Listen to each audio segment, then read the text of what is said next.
What is up, y'all? Welcome back to my channel. It has been a minute since your girl has filmed a video, but here we are again. School has been a little busy and everything, and I started my new job, so it's been a little hectic. And I also have midterms coming up, but I figured I have the free house. I just got food. I might as well just sit down and do a mukbang for y'all because I really enjoyed the last one I did, especially when I talked about the season 2 of You. If you hadn't watched that, go check it out. I'll link it down below. But I really like talking about TV shows because I just found like myself to be so passionate about shows, and I feel like I could talk for hours about shows. So I thought that was fun and easy to talk about, and maybe I'll make it into a series where like every single time I talk about a show, it'll be when I'm eating. But I don't know, just figuring it out as we go along. But right now I got Wingstop. I got 10 of the bone-in wings. I didn't feel like getting boneless. And I haven't had Wingstop in like over 2 years, by the way, so it's been a minute. I wonder if they changed anything, but I got the sauces, original hot and Cajun. And then I just got a side of fries. And of course, I had to get my Starbucks. I had to get the pink drink with light ice, one of my faves. So and it's really nice outside. So that made me inspired to go out and get some food and then sit down and film. It's almost like 60 degrees today, which is good. And don't mind me, I'm wearing a cup of noodles shirt, but I'm not eating cup of noodles, so whatever. But yeah, today in the show that I'm gonna be talking about is 90 Day Fiance.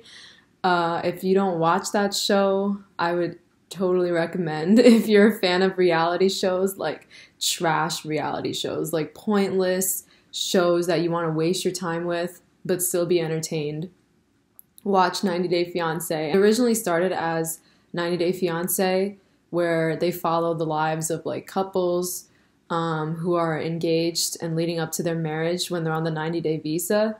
But now they've created like spin-off shows like before the 90 days, so when they're just dating happily ever after, and it talks about them, how they are when they're married.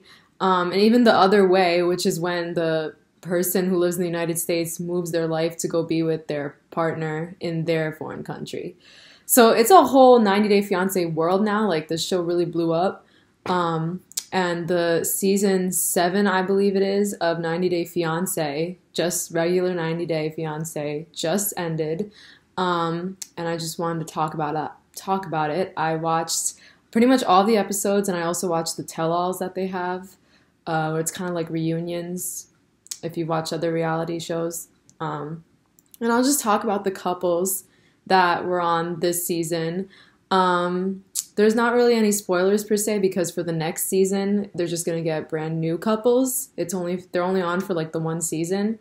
But if you wanna go back and watch this past season, then just watch out for spoilers now, because I'm going to be talking about this past season. So let's just get into it. So the first couple I want to talk about is Anna and Marcel. I'm not going to really recap the entire season because a lot of stuff happened. And the episodes are really long. The episodes are like 2 hours long each. So it's a lot of like things that happen. But they follow each of the couples pretty much after they've gotten engaged, and they're on the 90-day visa, and they have 90 days to either get married or the person goes back to their original country. So Anna and Marcel. Anna is from Nebraska, and she has 3 kids from a previous marriage. And Marcel is from Turkey. I don't think he's ever been married before, and no kids. They're both 38 years old. And Marcel comes from like a traditional Turkish like household, and they're also Muslim too, so they're very strict, I believe. His whole family and everything. But he met Anna or whatever. I don't know how they met, I'm not entirely sure. But they pretty much were fine with him going to the US and proposing to her and being with her and living in the US, like leaving his whole family behind in Turkey. Um, if you watch the show, yeah, they weren't really a fan favorite. Their storylines and like their storylines were like pretty interesting. It's just that Anna and Marcel themselves did not just made it not interesting because of the way they were and the way their relationship was. I found the relationship to be very awkward. um, it was just, it was like weird watching them. It's just like, oh, like they seem so pointless. Like they didn't act like a regular couple. Also, there is a language barrier too, which made it like 10 times worse. Marcel speaks limited English and Anna could barely speak Turkish, so they pretty much communicate through like a translator app. So already that's problem number one, is that there's already, they can't even speak the same language, so it's hard for them to communicate, and a lot of things get misinterpreted or like miscommunicated because they're talking through this app to each other. But in my opinion, Anna, I agree with most of the viewers that Anna is not the best mother, because she chose this guy that she's barely known from Turkey over her own kids. Like her oldest son really hated Marcel. Like he was used to being the man of the house, and now this guy from Turkey that he never even met before just comes in, and you know, Anna just makes him the man of the house now, and he has to play the role of like stepfather. And her older son is already old enough, he's like 14 or 15, where like he could say that he doesn't like him and he doesn't need really a father at this point. Like obviously everyone needs a father, but he's not like a little kid where he needs like a constant like father figure right now. Because he's already been used to just being the man of the house and taking care of his mom and everything, and his brothers. I just found it weird because I know a lot of these shows are, when people say reality show, it's not really reality because a lot of the production involved a lot, and they like heavily produce the scenes. It's just that the dialogue is not necessarily scripted. That's really the only reason why it's called reality. Producers create the situations and put the characters in situations where they could react. I just found it weird how Marcel was magically able to come back to the US on the last day his visa expired because he left to Turkey early. And they were able to pull off this like beautiful wedding before midnight, and it seemed like they tried to make it like a happily ever after ending for them. But it was this point that viewers were just like so over them and like just wanted them to go away, that we weren't even so happy for them. Like it was hard for me to be happy for them because I was already sick of them too. They were just so awkward. There was no passion really. And the way Marcel spoke too, he spoke very, even when he spoke Turkish, people say that he spoke very like elementary, like very basic sentences. So a lot of people thought that maybe he has a lower IQ or some kind of like learning disability. Who knows? Because that was never addressed. But it was just so dry the way they were talking, and like Anna was a horrible narrator. The producers kept asking her questions like, "Oh, what's going on now? What's going on with this?" Like she wasn't good on camera. They weren't good on camera. They should have, in my opinion, they shouldn't have been on the show because they weren't like really entertaining at all. And I found the situation to be really sad because her kids didn't even like Marcel, so it wasn't like a whole happy ending that she wanted. I feel like she totally chose him over her own kids, and then wonders why her older son didn't even come to the wedding. Why do you think he didn't want to come to the wedding? Like, he can't stand Marcel, and he doesn't want to see you marrying him, and he thinks that you clearly made the choice over him. You clearly chose Marcel over your sons. So why are you acting like you would think your son would come to your wedding? Like, oh, for me. No, like at this point, he's already sick of it, just like the viewers were too. Like, we were sick of it. So Anna and Marcel as a couple on this season was not one of the like least favorites of mine. These wings are good, by the way. I like both flavors, the Cajun and the original hot. I wish that the wings could be a little crispier, but it's fine. It's fine. Next couple is, let me see what couple I want to do next.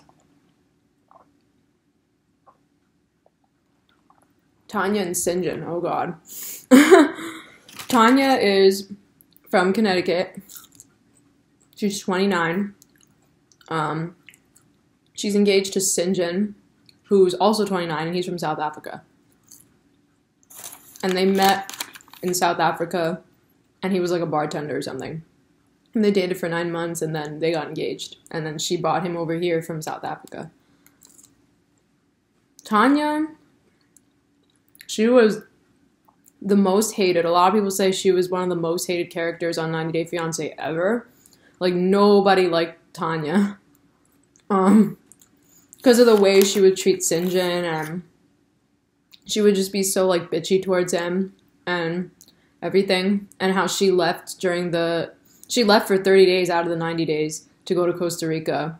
And she pretty much still treated Sinjin like crap when he was all alone here in Connecticut with no one, like, no friends, no nothing, like, and he couldn't work because he didn't have the worker's permit, so he was just stuck here in the U.S., like, by himself with no type of guide whatsoever. And she was living it up in Costa Rica because she claims she's going there for work, some type of school. I'm assuming nursing school she went there for. I'm not entirely sure what she did for a job, but it was one of those things where, like, you couldn't postpone it, you couldn't reschedule it, because you're supposed to spend the 90 days together to really get to know each other more and decide, like, whether you want to get married or not. But she went anyway, so she got a lot of backlash for that. A lot of people hated her for that. And they hated her when she pretty much told Sinjin that he wasn't her soulmate after he said that she was his soulmate. She said, I think I already met my soulmate, meaning, like, her ex-boyfriend. Like, she just totally made Sinjin feel bad and, like, treated him like crap.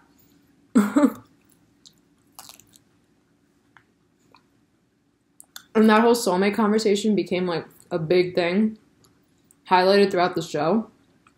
And in my opinion, whether you believe it or not, like, that's fine. Let's say maybe you don't think he's your soulmate, but you don't tell him that. It's like one of those things where, like, maybe not telling the truth is a good thing, because then that just makes him feel like crap and then just opens up the door for, like, an argument, because he was so pissed at her after that. Like, he didn't even want to be near her. It was their interview on camera was so awkward together after that conversation. He just totally didn't. He was so mad at her, and understandably, like, he reacted normally like any other person would. Like, how would you feel if you thought someone was your soulmate and then they go out and publicly just, like, tell you in front of national TV that, oh, I don't think he's my soulmate. I've already met my soulmate. Like, that really sucks. She was just, like, a horrible person. I feel she didn't think things through. And then people hated her. She got more hate after she wore a black lace wedding dress for her wedding. Her first wedding, by the way, she wore a black lace wedding dress because she wanted to be so cool and out of the box. That people were just like, all right, like, I'm so done with this girl. But Sinjin married her. She was really annoying to watch. She was like, it wasn't even that fun to, like, hate watch her. Like, you know, like, some people you watch on reality TV, you hate them, but, like, they are entertaining and you like to hate them. Like, you're hate watching them. With Tanya, though, she was just too annoying that, yeah, I would just get annoyed every time she came on the screen and said something. But I do agree with her, because Sinjin can work now because they're married, but he still hasn't gotten a job because he's still trying to figure out what he wants to do. But I understand Tanya, like, she's the type of person that, like, needs a plan and, like, figure it out, because he's almost 30 and he needs to be able to figure out what he wants to do by now.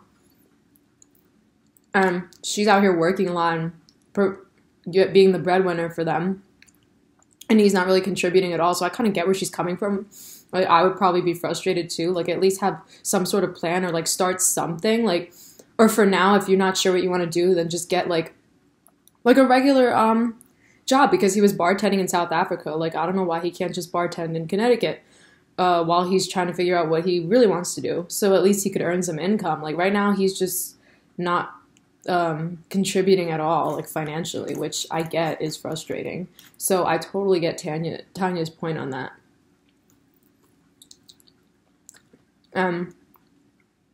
They also disagree about when they want to have kids, or even if they want to have kids at all, because Tanya's trying to have kids now, but Sinjin doesn't even know if he wants a kid anymore.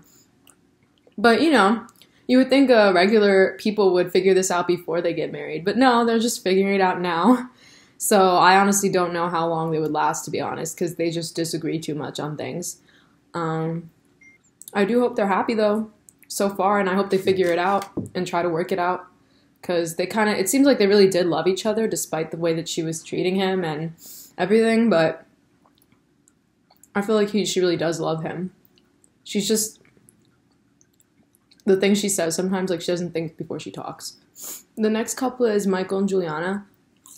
They were alright. I kind of respected Juliana towards the end of the season. I felt bad for her. But going into it, a lot of people were, like, skeptical of her and thought she was a gold digger because she's 24, and she's from Brazil, and she's engaged to Michael, who's 42. Literally, their ages are reversed, and he's from Greenwich, Connecticut. And if you don't know Greenwich, that's like a really, really rich town. If you say you live in Greenwich, you got money like that, like not playing around. He was some like entrepreneur or something, like he has his own business or something like that, but he's loaded, this guy. Of course, the optics don't look good from the outsider perspective. He has all the financial power, and he's met some girl from Brazil on a yacht who's perceived as a yacht girl. If you don't know what yacht girls are go look it up. I thought she was just some dumb like yacht girl looking for a guy with money to marry and to take her to the United States. But towards the end, I really respected her, and they seem really happy. I'm glad that she became best friends with Michael's ex-wife, Sarah, and seems like to be a really good stepmom to Michael and Sarah's kids. And they all seem to have a really good relationship. And even though Michael and Juliana didn't get the prenup, I feel like Juliana, she's adamant and insisting on making her own money. And now that I think that she could work, she's going to keep doing modeling and want to have her own money, like not just take Michael's money. And she does provide for her family back in Brazil, who is still currently not speaking to her, I don't think. So props to her, at least. I respect her a lot more. They were more on the fan favorite side. I think mostly Juliana. Like, a lot of people really started to like Juliana. And she's really pretty, too. She's a model, so she has, like, that model figure. She's skinny, but people might say she's too skinny, but I think she looks fine.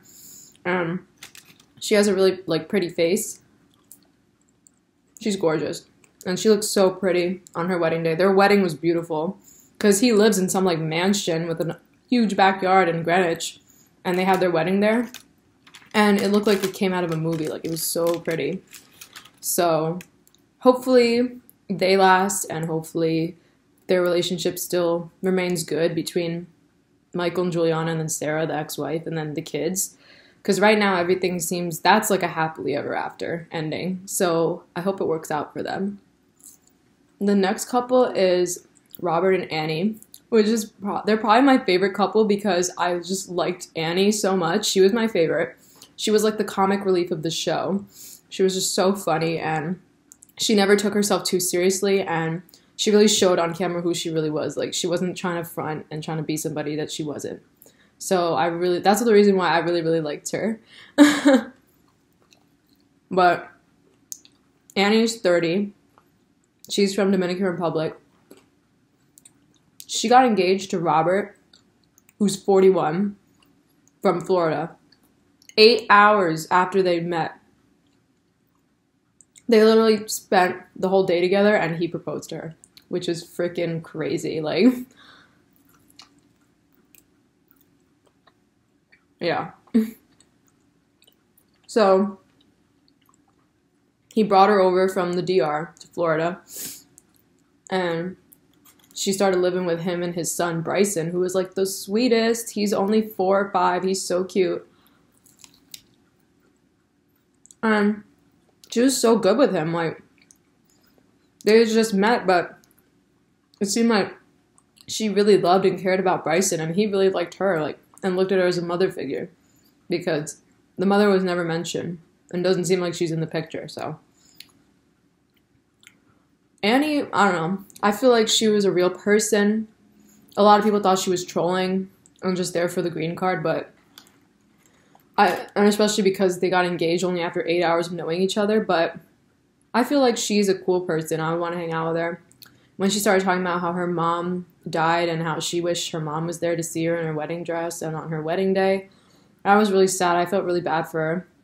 It seems like this girl's been through a lot, and I think she hinted in those tell-all that she had like infertility problems and how she always wanted to be a mom. She's already 30, so she really hopes she'll be able to become a mom.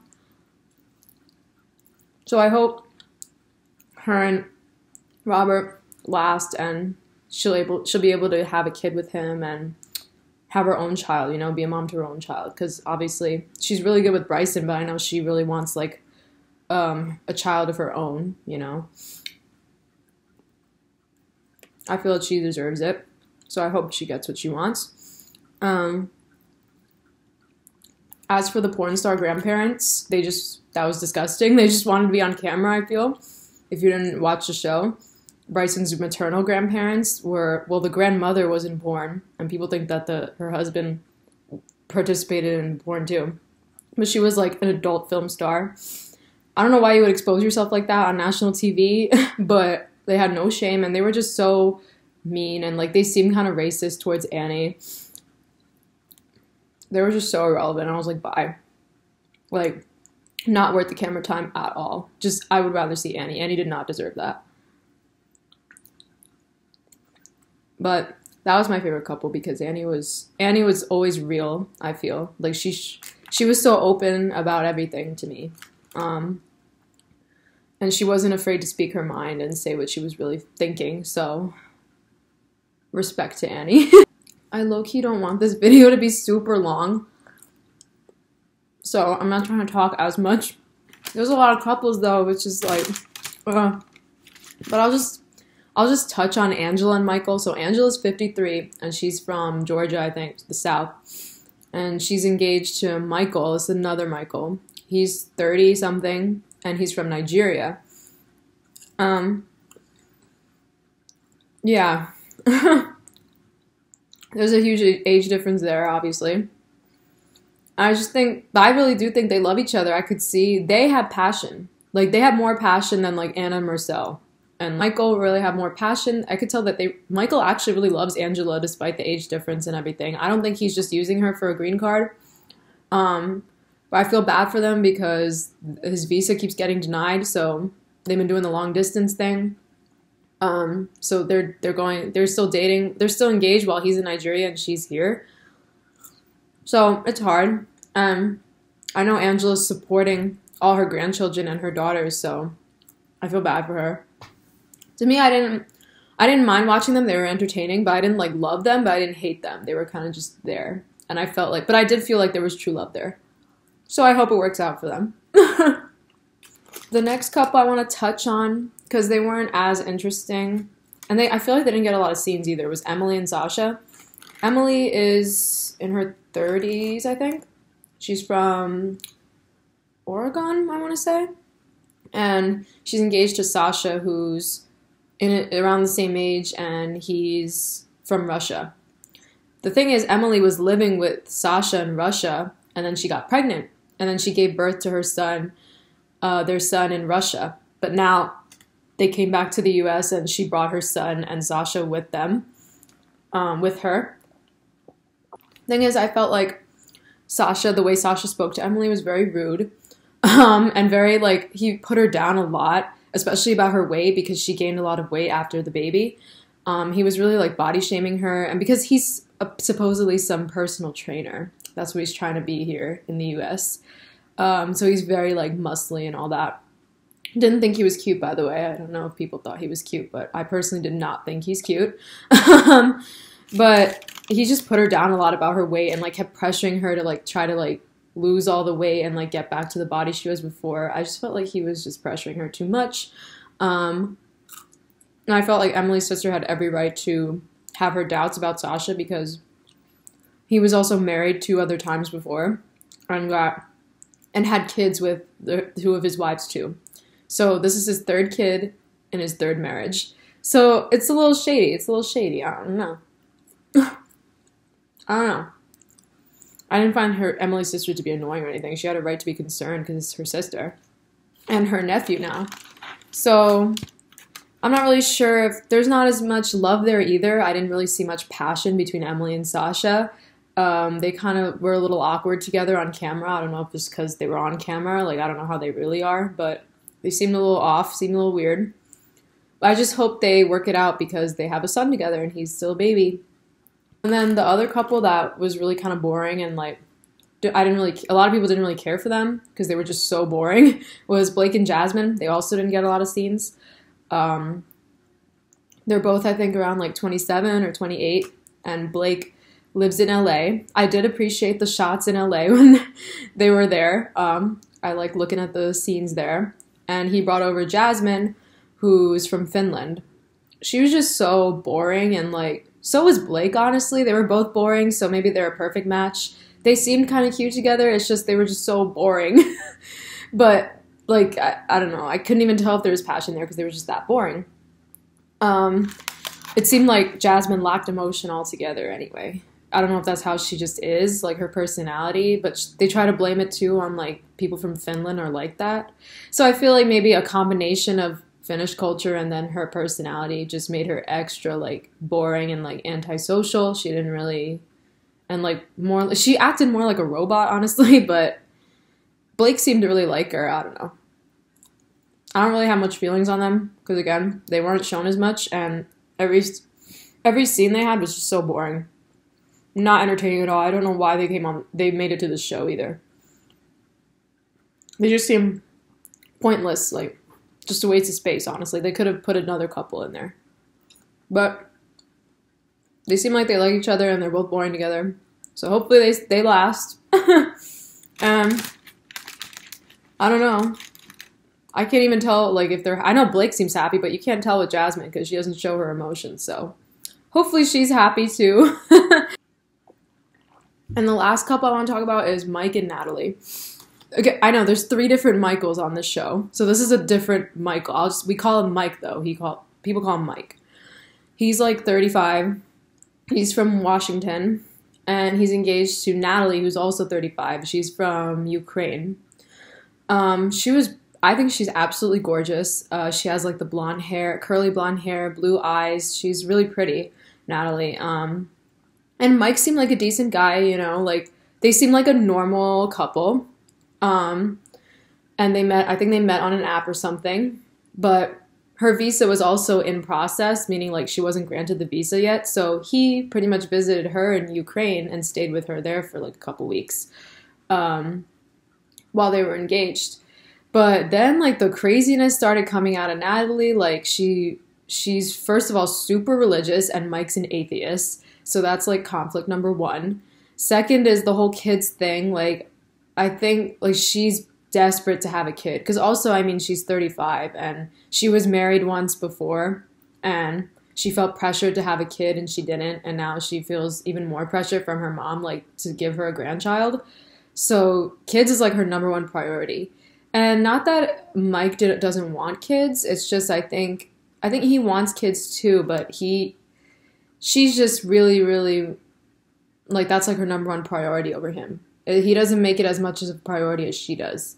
So, I mean, that's kind of like conflict number 2. But Natalie is just pushing the religion on Mike. And, like, she has all these hypothetical situations. She's like, I don't want our kids to grow up with parents who don't have the same religion, who are not unified about their religion. I don't want them to become atheists either. She was just she could get very, very crazy. I don't want to like to say crazy, but she was very, very adamant on that.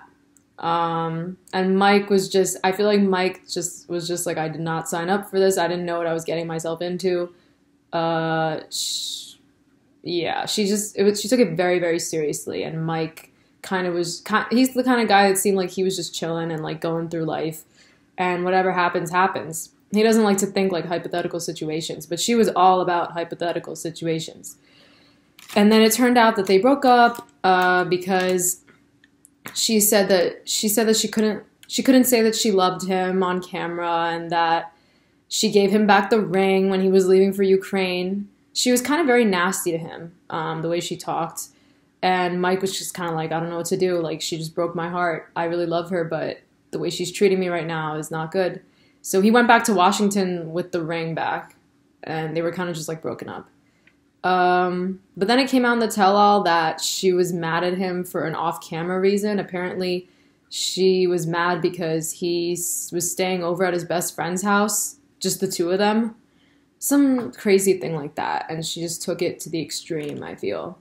So it's kind of sad because when they were first introduced, I thought they were like a good match. They seemed really happy together, and then it was sucked to see at the end that they kind of broke up and that they didn't wind up getting married, and that her visa still hasn't been approved, so she's still living in Ukraine, and he's in Washington. So I don't know how that's gonna work. They said that they're trying to make things work, but I honestly don't know. And apparently they were spotted filming again, so they're probably going to be back on another type of 90 Day Fiance show. So hopefully that means that they're working it out. That religion thing is a big thing, though. Like, if they have such a big disagreement about religion, I feel like that's such a red flag, and I really think that's really hard to like work through and get over, especially if she takes her religion so seriously like that. And he doesn't, it's just like, I don't know. It's like politics and religion. Those are the two big differences in couples that like could really, really drive a wedge between couples and hard to really work out, So hopefully they all get it worked out. I know he'll never change his religion and she'll never change her views. So they're just going to have to, it's just going to have to be one of those things where they have Natalie has her opinion and Mike has his, and if they have kids, it's just, they'll have to figure it out as they go, If they really love each other, then it should be worth fighting for. So, who knows? But that was pretty much it. I know this video is going to be super freaking long, so that's why I was talking a little too fast, my bad. I just didn't want to be ranting a lot. I just wanted to touch on the couples and what I thought of them. If you didn't watch it, please go watch. I didn't really give away like too much spoilers, honestly. You could see how their storylines play out. They have a lot more storylines than the ones I touched on and gave my opinion on. I just gave my opinion on like the main storylines that were focused a lot on. So as for like favorite couples, I guess favorite is Robert and Annie. I'll do it in order to least favorite. So Robert and Annie being the favorite, Michael and Juliana, Angela and Michael, Mike and Natalie, Blake and Jasmine, Emily and Sasha. Who's missing? Oh, Tanya and Sinjin, and then Anna and Marcel. Anna and Marcel is my least favorite couple. But all in all, though, a lot of people said that this season in general was okay. That a lot of the viewers couldn't stand any of the couples. Like, there was never... They were entertaining, but they weren't so likable, let's just say. But I'm looking forward to Before the 90 Days. That's coming back soon. And it's, like, all different new people. Plus Darcy. That's a whole other story with Darcy. But, I hope y'all enjoyed listening to this, whether you watched the show or not. I really do recommend, if you want to be entertained, and you want to start something new, just watch that or watch the new season coming up. It's really, really kind of like trash TV, like I said, but it's just so entertaining. And it's just interesting to see what these couples go through. So I'll be back for another video. The next mukbang. I didn't even finish like half of this food. I didn't eat because I talked too much. But the next mukbang, we'll talk about a different show. And I hope you like, comment, and subscribe to my channel. I'm not just going to be doing mukbangs either. Look out for more different types of videos. And with that, I'll see y'all in my next video.